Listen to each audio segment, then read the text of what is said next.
Shalom, Om Swastiastu, Namo Buddhaya, Salam Kebajikan. Perkenalkan, nama saya Trisha Pangemanan, kelas A1, NIM 2214201188, Fakultas Keperawatan, Universitas Pembangunan Indonesia Manado. Tujuan saya membuat video ini untuk memenuhi salah satu tugas ujian tengah semester dengan dosen pengampu Nurse Misal Kairupan, Escape, MKes. Dengan mata kuliah keperawatan kesehatan reproduksi dengan judul materi bagaimana pencegahan diabetes mellitus pada ibu hamil dan hiperemesis gravidarum. Diabetes mellitus gestasional adalah jenis diabetes yang harus diwaspadai oleh ibu hamil. Faktanya, penyakit ini terjadi pada wanita yang belum menderita diabetes. Kondisi ini dapat terjadi karena suatu intoleran karbohidrat ringan maupun berat yang berkembang selama kehamilan tetapi biasanya menghilang setelah melahirkan. Diabetes gestasional dapat menyebabkan masalah bagi ibu dan bayi selama kehamilan dan setelah lahir, namun resiko tersebut dapat dikurangi jika kondisi tersebut terdeteksi sejak dini dan dikelola dengan baik. Tanda dan gejala diabetes gestasional pada ibu hamil. Umumnya diabetes gestasional tidak memiliki gejala apapun, namun riwayat kesehatan ibu dan adanya faktor risiko membuat harus melakukan screening diabetes gestasional. Beberapa wanita mungkin mengalami gejala jika kadar gula terlalu tinggi. Penyebab dan faktor risiko diabetes gestasional. Biasanya berbagai hormon bekerja untuk menjaga kadar gula darah tetapi terkendali. Namun selama kehamilan, kadar hormon berubah sehingga membuat tubuh lebih sulit untuk memproses gula darah secara efisien. Hal inilah yang membuat gula darah naik. Alasan mengapa beberapa wanita terkena diabetes gestasional dan yang lainnya belum diketahui. Seringkali kelebihan berat badan sebelum hamil menjadi penyebab utama. Selain itu, ada beberapa faktor risiko diabetes gestasional yang menyerang ibu hamil, yaitu beberapa kali keguguran, riwayat melahirkan bayi cacat, pernah melahirkan bayi 4 kg, riwayat preeklamsia, ibu hamil 30 tahun, riwayat diabetes mellitus dalam keluarga, riwayat diabetes mellitus gestasional pada kehamilan sebelumnya, infeksi saluran kemih berulang-ulang selama kehamilan. Dampak diabetes gestasional pada ibu hamil. Diabetes gestasional yang tidak dikelola dengan hati-hati dapat menyebabkan kadar gula darah tinggi. Gula darah tinggi dapat menyebabkan masalah bagi ibu maupun bayi. 1. Risiko pada ibu. Yang pertama, peningkatan kebutuhan bedah untuk melahirkan akibat bayi berukuran besar. Preeklamsia, naiknya tekanan darah dalam kehamilan. Polihidramnion, jumlah air ketuban banyak. Separuh dari wanita yang menderita diabetes gestasional pada saat hamil menderita diabetes mellitus tipe 2 setelah 5-10 tahun. 2. Risiko pada bayi. Sementara bayi yang lahir dari ibu yang menderita diabetes gestasional berisiko lebih tinggi mengalami beberapa kondisi seperti bayi kuning akibat kerusakan sel darah merah yang berlebihan, bayi lahir prematur, berat badan lahir yang berlebihan.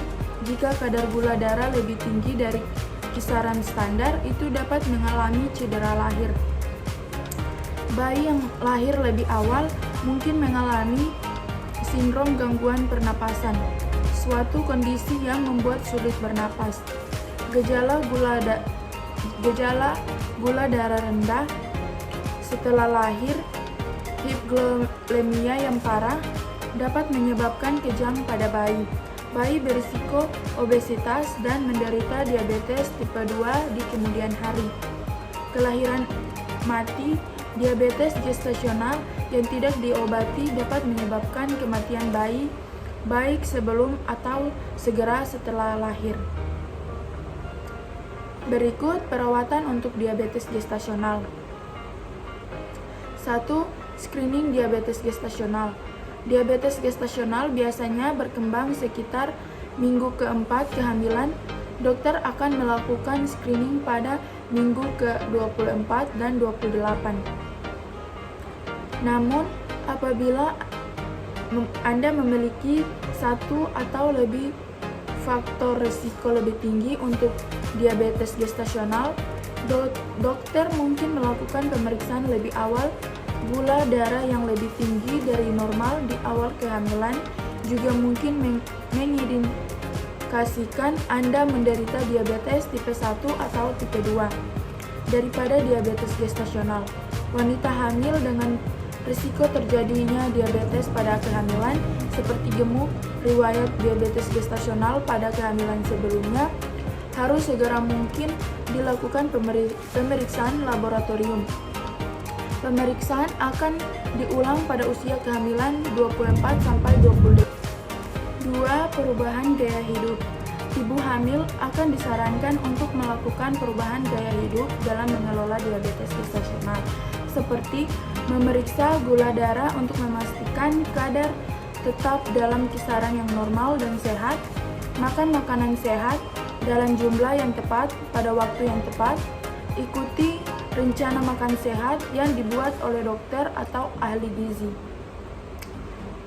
Tetap melakukan aktivitas fisik teratur yang cukup intens seperti jalan sehat, jalan cepat. Hal ini bertujuan untuk menurunkan gula darah dan membuat ibu menjadi lebih sensitif terhadap insulin sehingga tubuh tidak membutuhkan insulin sebanyak itu.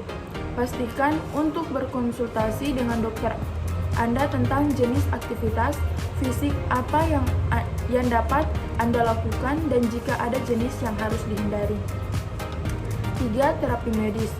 Jika makan sehat dan aktif tidak cukup untuk mengelola gula darah, dokter mungkin merekomendasikan terapi medis dengan meresepkan insulin, metformin, atau obat lain.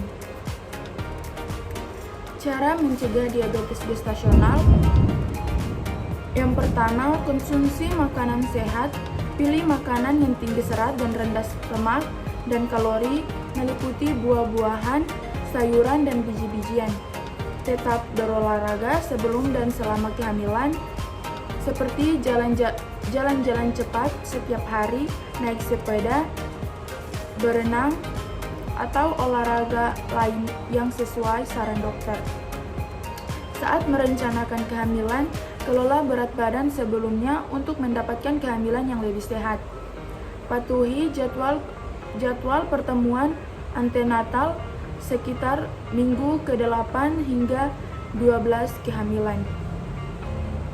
Bidan atau dokter akan menanyakan beberapa pertanyaan untuk menentukan apakah Anda berisiko lebih tinggi terkena diabetes gestasional.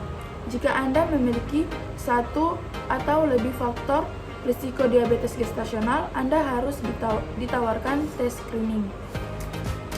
Meskipun tidak ada langkah pasti untuk mencegah diabetes gestasional, tetapi semakin banyak kebiasaan sehat yang ibu terapkan sebelum kehamilan tentu menjadi semakin baik.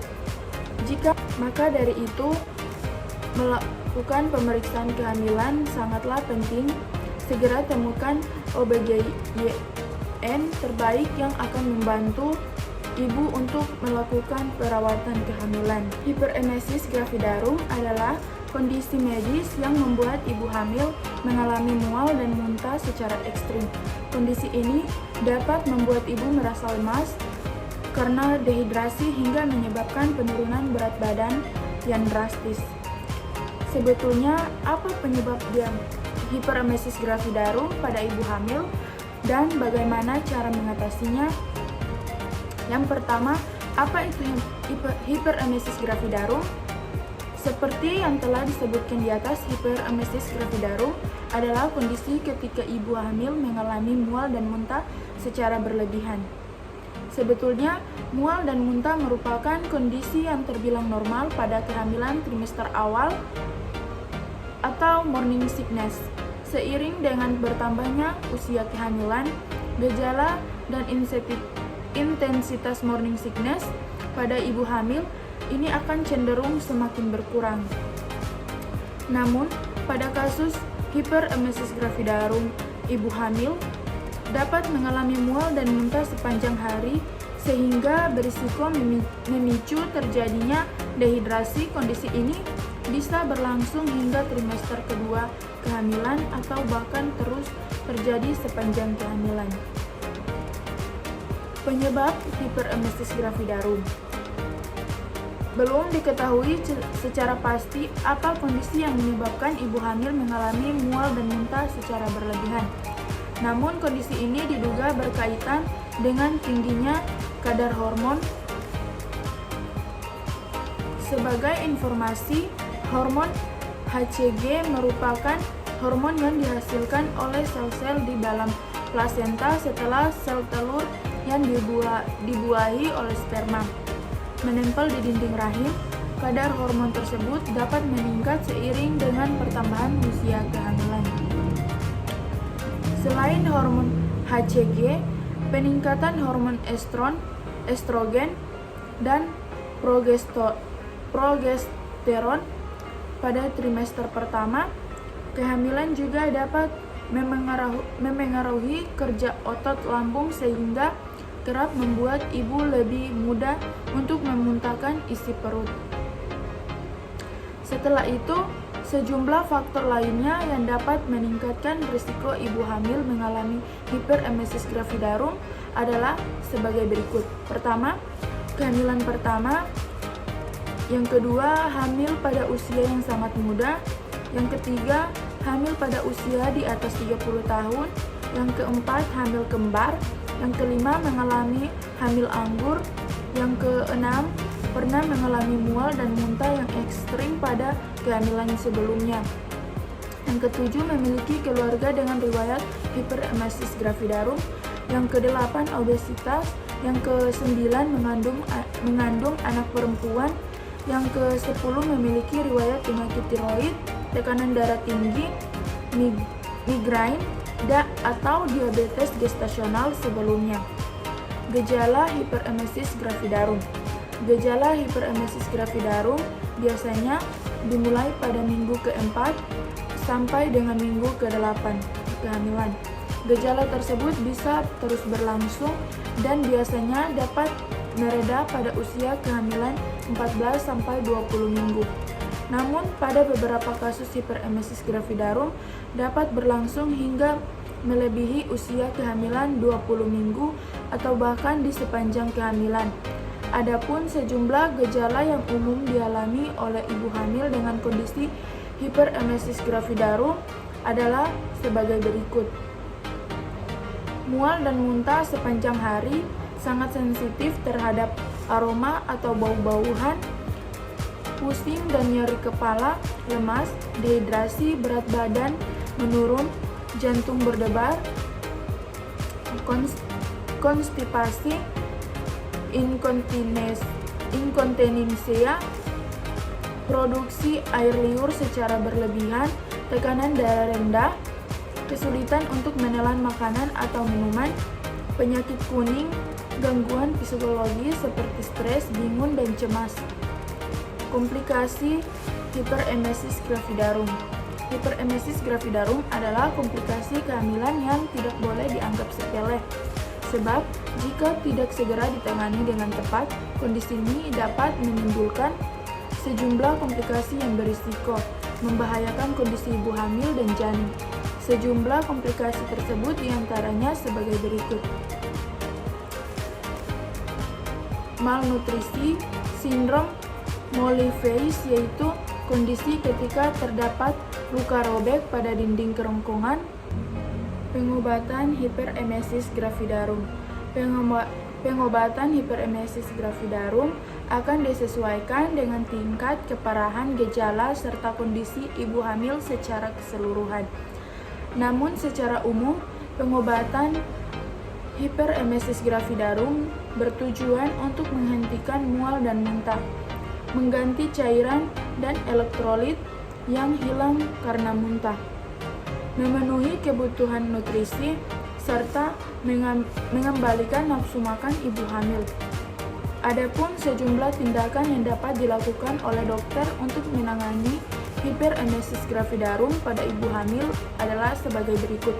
Yang pertama, pemberian obat-obatan melalui suntikan seperti obat anti-mual, antihistamin, vitamin B1, vitamin B6, dan vitamin B12 untuk membantu meringankan gejala hiperemesis gravidarum.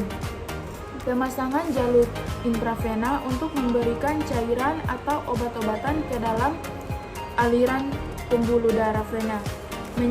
Menyarankan untuk mengubah pola hidup dan kebiasaan seperti memperbanyak istirahat, mengurangi aktivitas fisik, menggunakan pakaian longgar, menghindari aroma atau buah-buah atau bau-bauan tajam, dan lain sebagainya.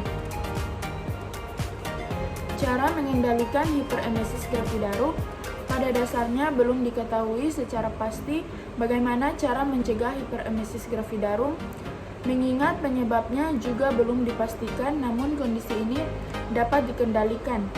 Terdapat sejumlah cara yang bisa dilakukan untuk membantu mengatasi morning sickness agar tidak berlanjut menjadi hiperemesis gravidarum.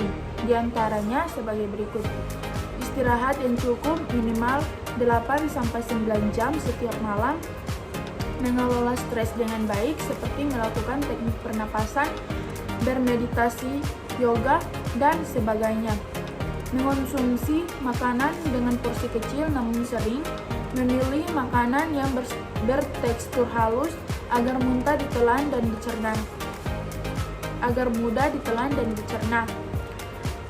Menghindari makanan pedas, berminyak, dan berbau tajam karena dapat memicu rasa mual.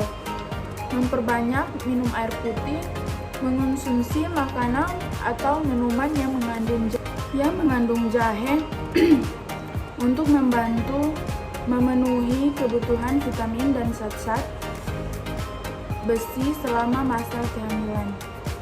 Menggunakan aromaterapi untuk membantu meredakan mual di pagi hari.